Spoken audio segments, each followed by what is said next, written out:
It's another edition of Time About the Movies, and we're starting a brand new year off with 1997, January 3rd, 1997, and because there's no real new releases to really look at here, I think I'd use this for another one of the annual Leftovers episodes. This is the 1996 Leftovers episode, and I've got a list right here. We've got 8 movies here, and for this particular one, I decided to do something a little bit different. I'm not just going to cover movies that were in theaters.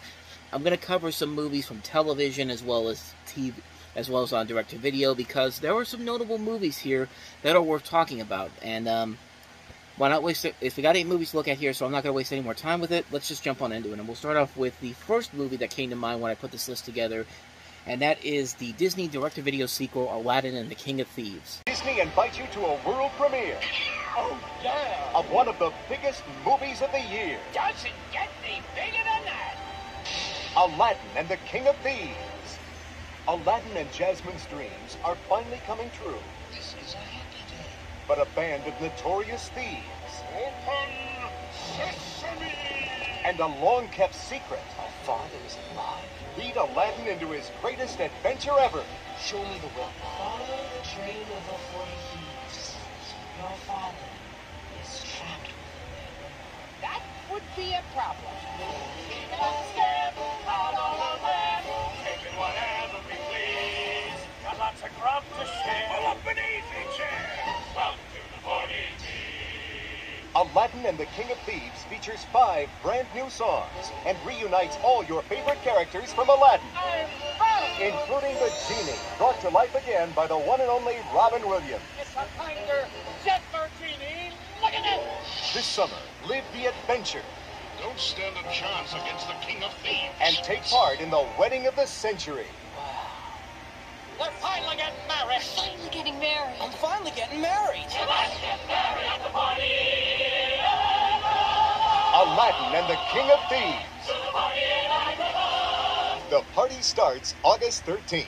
Of course, this is the continuation of the Aladdin story that started, of course, with the 1992 movie, was then followed with the direct-to-video sequel, Return of Jafar, which that led into the Aladdin TV series, and this is the movie that's going to wrap everything up. And Return of Jafar was not a bad movie per se. It was definitely underwhelming compared to the original Aladdin movie, but this was only Disney's second direct-to-video sequel they ever did, which is amazing when you consider how many they would do later on down the road. But with Aladdin and the King of Thieves, you definitely see they get a major step up in the terms of quality, the animation, and overall the far superior sequel to come out at that point. But then again, it was only 2 movies. But does it make it a worthy follow-up to Aladdin? Sort of, but let me put it this way. You can definitely give the movie credit for tackling more of the story of Aladdin's father and his mysterious past. The father is voiced by Jonathan Rhys-Davies. He does a fine job in the role, but the big problem with the storyline is that they're definitely trying their hardest to create this long-lost father-son bond, and the movie just can't quite make it simple enough for the audience to understand. In fact, it kind of makes it more convoluted because neither Aladdin nor his father's motivations make a lot of sense. They kind of flip-flop on several occasions throughout the movie. And because of that, the subplot that should be interesting, considering this is made for kids, is not really interesting because most kids would be very confused by what they had seen. Also, Jasmine's kind of a downturn in this movie. She doesn't really get a whole lot to do here. She's kind of relegated once again to the damsel in distress. And at least in the last movie in the TV series, they gave her more to do. But she's probably not given all that much to do because of the fact that Robin Williams is back as the genie. Now, that's why I wanted to bring this up here, because there's a little bit of an interesting history between what happened with the first Aladdin and Robin Williams. I talked about it then, how Robin Williams was not upset because the genie was the main focus of the marketing for Aladdin, which in the end helped out the movie overall, but it kind of went against what Robin Williams was supposed to had him to deal with Disney, and he basically, for a long period of time, wanted nothing to do with them. So they reconciled, they got back to it, and Robin Williams came back to play the genie again for the King of Thieves, and it's kind of a good thing and a bad thing at the same time. Not because Dan Castellaneta, who had played the genie in the TV series as well as Return of Jafar, was bad or anything, but it's good because Robin Williams is back as the genie, and a lot of his stuff does get a genuine good laugh, but at the same time, it seems a lot more like the focus is put more on the genie to do more shtick because of that deal that Williams got to come back, and so in a way, you're essentially kind of dreading his return on screen, although he still gives you good laughs in return. Again, it's kind of a seesaw on what's good and what's bad. The music overall is very well done. This is Carl Johnson and Mark Waters giving a nice composition to the film to give it a more epic feel. the animation overall is incredible. It's amazing that this was done by the same team that did the series, and they go above and beyond with the budget that they had to give this a huge, epic, proper send-off. I mean, there's notable improvements in terms of more lighting and shading. Some of the more emotional and heavy scenes are here. It's like giving on a budget on the level of something like a Goofy movie. This would have looked so much like the first movie again at some points, and for a direct-to-video sequel, it definitely does manage to use its budget to good use. I also did appreciate how it does bookend the Aladdin storyline, with the film ending in the same way that the first movie started, with the peddler telling a story, and while it's not voiced by Robin Williams this time around, it's since been confirmed that the peddler was Genie all along, so that's a nice little contribution they made to the film. Overall, I think this is definitely a step up from Return of the Jafar in terms of the better animation, the better storytelling, the better action. There's more effort being put into it, and if you're going to watch an Aladdin sequel, this is probably the best one to watch. If not only is it an enjoyable movie, but it does a very good job of bookending the story over that 4-year span, and essentially putting a great end to another Arabian Night. So, that is Aladdin and the King of Thieves. So let's go ahead and take a look at the next movie I have on this list here, and that is The Late Shift. There was a king. This is the last year that I'm doing the Tonight Show. His loyal subjects. Flip a coin. Jay, Dave, Dave, Jay. Doesn't matter to them. How could a television show be worth this much embarrassment? A fairy godfather. We shall frame a deal that will make you one of the giants. The queen mother of all managers. See, I don't have a contract with you. I can move Jay to CBS within a month. HBO Pictures comes clean about late-night TV's dirtiest fight. The Late Shift, coming this month, only on HBO. So why am I bringing up The Late Shift? Well, The Late Shift is, of course, based off of the book by Bill Carter, talking about the controversial decision to put Jay Leno as the host of The Tonight Show over David Letterman, and the back and forth that happened between the two. And this is a film that I was really looking forward to, because I had read the book. I was really invested in this, especially during the late night war that happened between Jay Leno and Conan O'Brien for The Tonight Show in 2010. So this is my first time seeing that movie back then. And right off the bat, you can kind of see what the first problem with the movie is, and that is John Michael Higgins as David Letterman. Not to say that John Michael Higgins is a bad actor, but for some reason, they give David Letterman red hair. He looks more like Conan O'Brien than David Letterman. I mean, why red hair? Like, why is that something that they needed to add to that? Why not just go with David Letterman's real hair at the time back then, like the real hair color? It just doesn't make any sense. I mean, but at the same time, you look at Jay Leno, who's played by Daniel Roebuck in this movie, and he actually does kind of look like Jay Leno. They do a good job of getting the chin too, and he does a good job with the mannerisms as well. I think it is a very solid. I think that's a better job than what they did with David Letterman in here. But on top of that, but then again, this goes back to a lot of the problems that I have with the movie, because they kind of change things around from the book, and it's just like for example, there's a part where they're cutting away to New York after the two executives from CBS see Jay Leno and try to get him to replace Pat Sajak for the host of their late night show. And they cut away to New York and David Letterman, who's finishing an interview with Sandra Bernhard, which, by the way, the credits literally have it in the casting, and Sandra Bernhard as herself. Like, she's part of the main cast, even though this scene is the only scene that she's in the entire movie. It's just like I don't know if it was her contract that she had to be in part of the main cast or something, but she's literally in the movie for that one segment in the beginning, and then that's it. She's gone. But David Letterman's also seen as kind of a dick in this movie. He's kind of seen as a petty child. Like, he's incredibly bitter for no reason whatsoever. They don't give you a reason to root for Letterman here, even though he's the one who's getting royally screwed over by NBC pretty much. It's like the movie's trying to make the argument that this is what he was in real life, when there's clearly none of that whatsoever. I mean, it's just off. It's just really, really off on how they portray this character. One of the highlight characters is Kathy Bates, playing Helen Kushnick, who, funnily enough, filed a $30 million lawsuit against Bill Carter, saying that the way she was portrayed in this movie was completely not true, even though it is kind of what it essentially did eventually they turn out to be, when you have people talking about what she was in real life, because this woman that Pat Bates is playing died 6 months before the movie came out. 6 months after this movie came out, I should say. So, I don't know, that's a tough thing to really say about it. But one of the other things that I really didn't like about the movie is that Jay Leno and David Letterman really do not have any screen time in this movie. There's one scene where you see the two of them together, and it's during an Emmys, I think it's an after party, and they go their separate ways, and that's the only time you ever see them together on screen. So it's just like this happened in 1992, and you would think that maybe there would have been some more scenes with them, but they just completely they just completely go away. Like, there's no real point to it whatsoever of how they did that, and of why not have them in more scenes. And then you kind of get the behind-the-scenes stuff from the book. You hear about how Jay Leno was offered $6 million to go to CBS. You hear about how Brandon Tartikoff left NBC, and Helen Kushnick essentially put the thing in the New York Post saying that NBC wanted Carson out and put Jay Leno in. That stuff actually happened. And then you get to the fall release schedule scene where Johnny Carson announces his big retirement from The Tonight Show. And if you look at the schedule in the background, it's the schedule for the year after this, so they didn't even bother to check the timeline.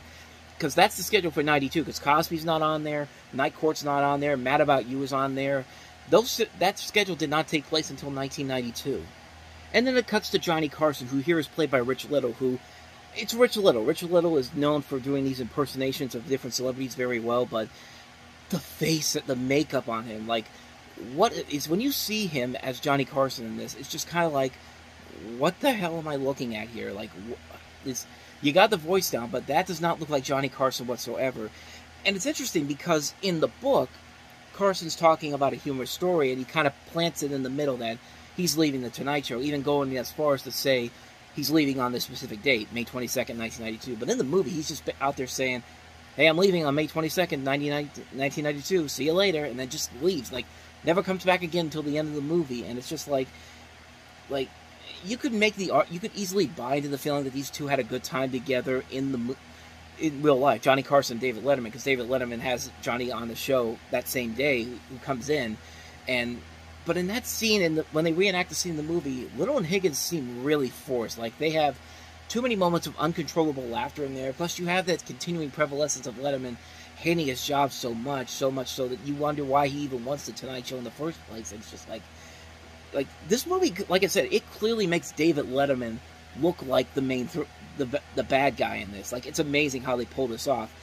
But I'm kind of running down the movie overall, so I'll just kind of make this quick here. Some of the other things I liked Treat Williams as Mike Ovitz. I think he does a very good job in here. It's completely unlike the real Michael Ovitz, but Treat Williams is a very good actor, and this is probably one of his strongest roles as a actor. I mean, I really enjoyed this movie a whole lot, and for the most part, it does play itself close enough to Bill Carter's original book, but at the same time, it tries way too hard to build up some of the more dramatic moments in there. The recreations of some of the more key moments are way off. Higgins Letterman is way too angry at himself to be likable. It does seem like this movie version makes the argument that Jay is the true hero here, and Letterman's the one-sided jackass who just can't get the hint. And with all that said, it does a good enough job to get entertainment out of it. It's directed by Betty Thomas, who did the Brady Bunch movie and would have Private Parts come out this year. But I think the cast overall does a decent job filling the roles that they have. If you want the history of this infamous late-night war, I'd say read the book. You get more of an experience out of it. But the movie itself is okay. Just don't go in expecting a masterpiece. So, well, now that I've wasted 6 minutes on that, I actually should do a full review on this, because this would be fascinating to talk about in a full review, but I'm already taking up too much of your time here. So let's just go ahead and get to the next film, and that is Project Alf. Saturday morning, the government couldn't kill him. I'm going to show you some pictures. Are they of you? No. Good. The network couldn't cancel him. Tell me what frightens you. Besides the Fox network, now Alf is back. How do you feel about dating outside of your species? In the all-new Grade A film, the government doesn't want you to see. You're jerking my chain. Martin Sheen, Ray Walston, and Miguel Ferrer in Project Alf. Any chance of getting a cappuccino? So this was the movie that was supposed to wrap up everything that the series couldn't do, because what happened was that NBC changed their plans for the last season of Alf to have one extra episode, so the storyline they had set up in the final episode could be resolved in a two-part finale. But the first half aired with a to be continued, but the network decided to cancel the show after 5 years, and so it took them 6 years to really go back to the story and to finish and to wrap it up. And right from the get-go with this movie, you feel like this is not really intended to be an actual finale, a real conclusion, because for the most part, like most of the characters from the Alf TV series, the Tanner family is nowhere to be found in this movie. None of the actors from that movie show up. The only person that really does show up in this is Beverly Archer, who was Mrs. Byrne on the TV series, but she plays somebody else completely in this movie. And I think that's one of the reasons why this movie doesn't work so well, is because for something that you're advertising as the final chapter of Alf, the story that was supposed to be in the final episode. It just doesn't work here, and it's just, as much as I'd like to see Paul Fusco returning as Alf in this character again, like, it just doesn't work as well as I think it should. They have a lot of good people in this movie. Martin Sheen, Ray Walston, Ed Begley Jr., Miguel Ferrer, but when you're not concluding the story that you had set up beforehand, what's the point of even making this movie if you're trying to just get people to get the hype up so maybe you can start this up again? And, I mean, I don't know. I mean, to me personally, I didn't think it did this show any justice by not having the conclusion that they promised 6 years ago. It just felt like a movie that was trying to be the starting point for a potential new series instead of being the actual finale to a series that was canceled just a little bit ahead of its time, or a little bit before it was time. But then again, even Paul Fusco himself made a recent joke of it in the Simpsons Couch Next, saying that no, it ended at the right time. And I still like seeing Alf on every once in a while. He had that show on TV Land, which was kind of an amusing idea, but not really that great overall. But anytime this guy returns to this role, it is fun to see this character again. I just wish we got a real proper finale to the series instead of just a movie that was disguising itself as a finale, but it was really just a TV movie to try to get the series going again. Yeah, not a very good film. So let's go ahead and take a look at the next movie I have on here, and that is Welcome to the Dollhouse. It's a people club. Special people equals retarded. Your club is for retards.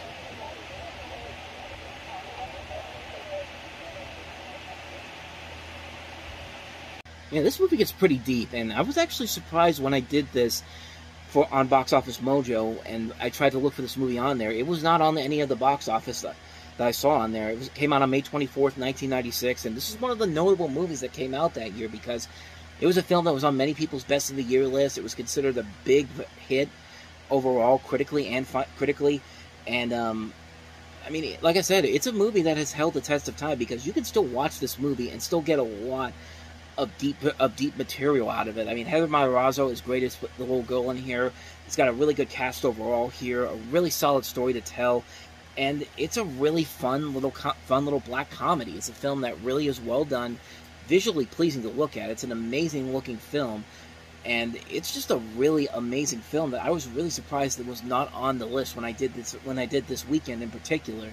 But I'm glad I got to do this, to check this out again recently, because this movie's actually really damn good. I mean, it's a really solid, gripping, insanely intelligent black comedy that, again, still holds up over 30 years later, and almost 30 years later, I should say. But I really enjoyed this movie. I really think people should go out and look for it if you haven't seen it already. It's definitely one of the best independent movies to come out during the decade of the 90s. So that's Welcome to the Dollhouse. Let's go ahead and move on to our next movie, and that is Theodore Rex. The future's toughest cop is Katie Coltrane. I'm back. And now, she's getting a new partner. Yeah, da-da-da-da. His name is Teddy. It's a dinosaur. You two solve this case together. What? What? It's a dinosaur. New partner, Coltrane? He's got the style. I'm here for a new look. Step right up. Push the button. He's a cop. Mahalo! You gotta make him look like a real cop. I'm too sexy for my clothes. That thing at the table just clacked at me. He's got horns for you. It's very normal. He's got the charm. Your mind shut down and your glands have taken over. And he's got the appetite. You cannot eat our only suspect. To come out Yes. on time. I'm amazing. New Line Cinema presents Hey, you think you're gonna get somebody? Whoopi Goldberg. Can you just slide your butt?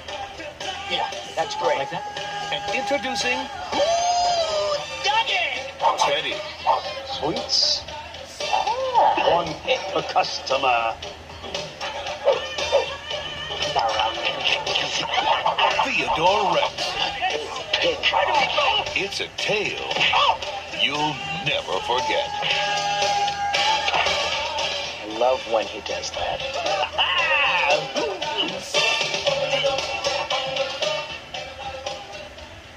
So let's talk about this movie because there is a lot to digest in here.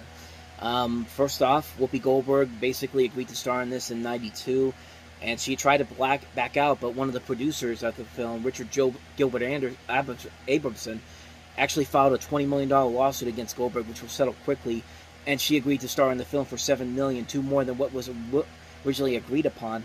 And one of the attorneys on the case basically said it was similar to what happened with Kim Basinger when she tried to back out of boxing Helena. But more importantly, this movie was originally supposed to go to theaters in Christmas of '95. But they basically said that what they said at first was that a glut of competition, a rush on post-production work, and the effects-heavy film led New Line Cinema to delay the film. They were going to release it to coincide with Whoopi Goldberg hosting the Oscars that year, but then they decided to release it on video. They took a movie that had a huge budget. I think last time when I talked about this, I said it was $80 million, but it was actually much less than that. But this is still pretty expensive. $33.5 million. They took a $33 million budgeted movie, shelved it to video, and it instantly made it the most expensive direct-to-video release at the time, which, when you do that, that's going to be the case. But they did this because this movie failed in test marketing in Vegas, Memphis, Portland, Maine, Providence. Bottom line, this is a bad movie. This is a terrible, terrible movie. I mean, it's got promise to it. The idea of a buddy cop movie with a human cop and a dinosaur could lead to something really funny and clever. But again, you need really good talent to make it work. And Whoopi Goldberg can be very good. The guy who plays the Theodore Rex, George Newbern, who was in Father of the Bride and also later will play Superman, he's a good actor. He's been in some decent stuff, but man, this writer and director they got, somebody who doesn't even have any other movies besides this movie. You don't give a first-timer a movie like this. Jonathan Butel's the director here. And I don't know if he's a first-timer or not, but when you go to Wikipedia, there's no link to anything he's ever done. So I'm just going to take it that this is his first movie he ever made.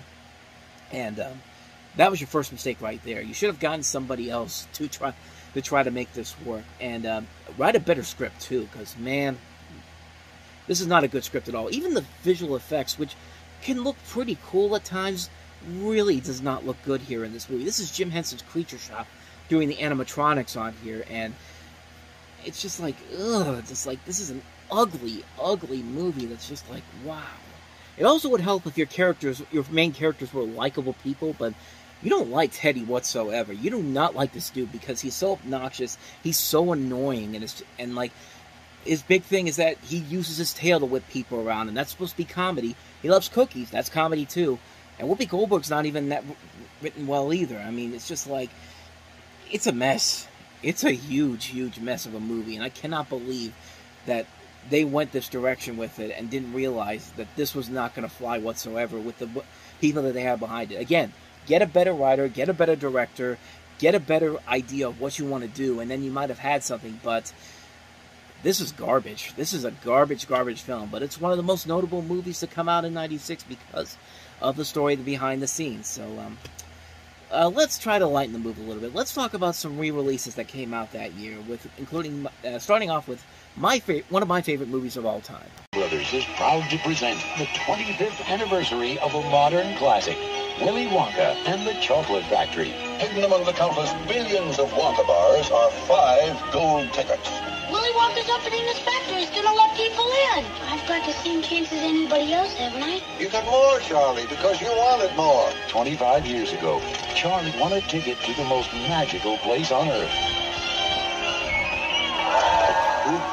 All aboard, everybody. This way, Grandpa. What is this, Wonka? Some kind of fun house? Why, having fun? Remember how it delighted you? It makes everlasting gobstoppers. How do you make them?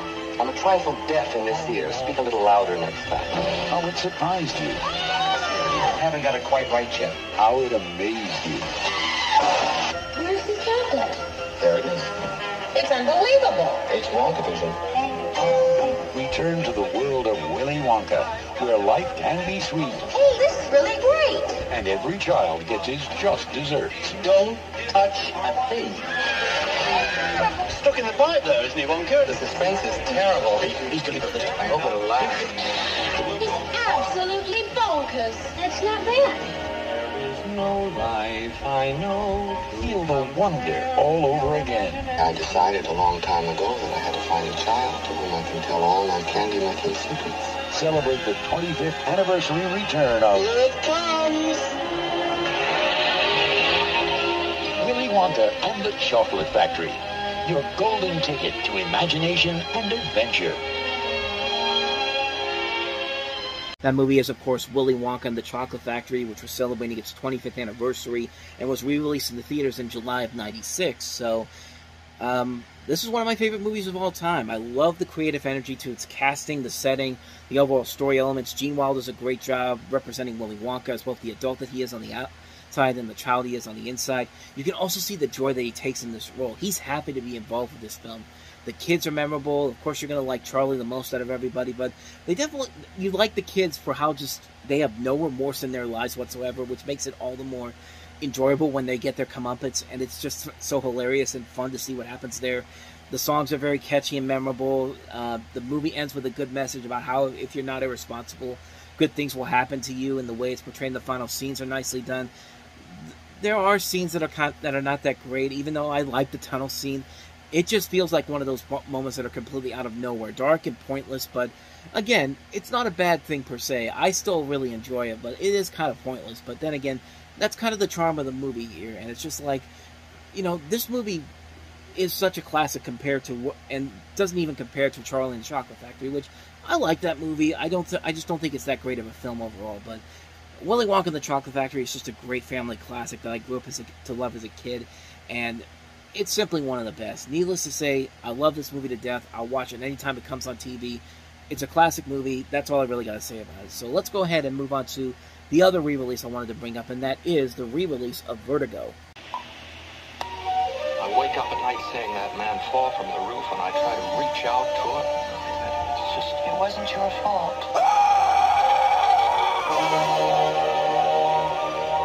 Do you believe that someone out of the past, someone dead, can enter and take possession of a living being? You jumped into the bay, you didn't know where you were, you guessed, but you didn't know. I didn't jump, I fell. You Why told did me you I jump? fell. Why did you jump? Please don't ask me. Please don't ask me.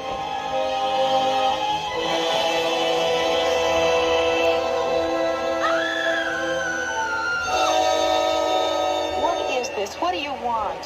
I just want to know who you are. I remind you of her. I need you to be Madeline for a while.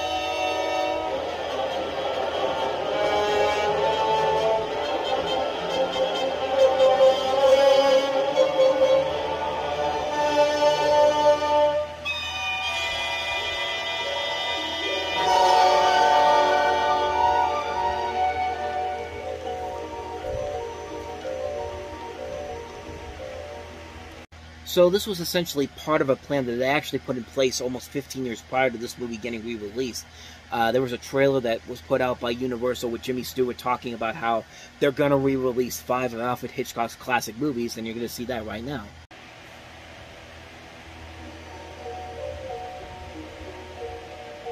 He was one of the great geniuses of the movies. He was the master of suspense, romance, and the macabre. He was the remarkable Alfred Hitchcock. This is Jimmy Stewart, and I want to tell you about a very special event. The return of 5 Hitchcock pictures unseen for more than a decade. 5 films from Hitch's private collection. Vertigo. The man who knew too much.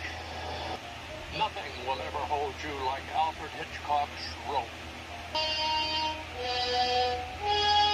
And then there was all that trouble with Harry. Those feet belong to Harry, the corpse who won't stay buried.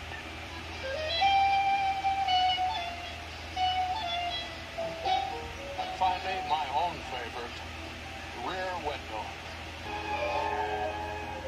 I hope you'll join me in welcoming back Vertigo, The Man Who Knew Too Much, Rope, The Trouble with Harry, and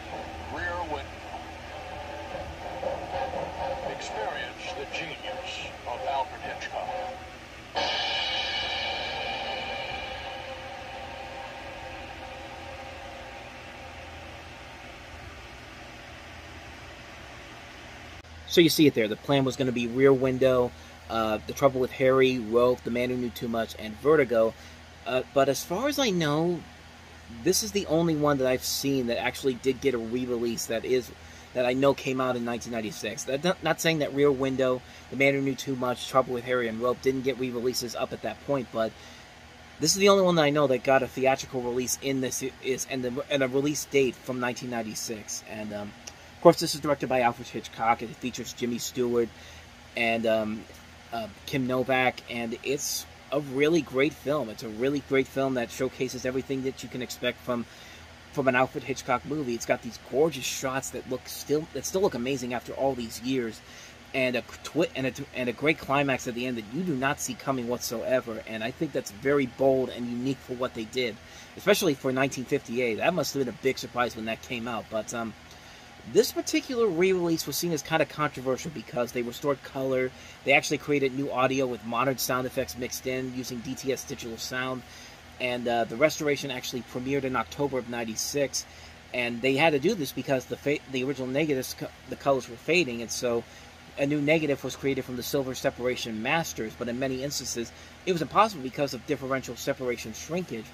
And because the 1958 separations were poorly made, they actually had to use 3 individual films, one from each of the primary colors, to make sure that, and they also had to shrunk in different and erratic proportions to make the realignments impossible to do, which, in the end, it was seen as kind of controversial, and they actually did a better 4K restoration of it in 2014, where they basically, they put in some previously unknown stereo soundtracks.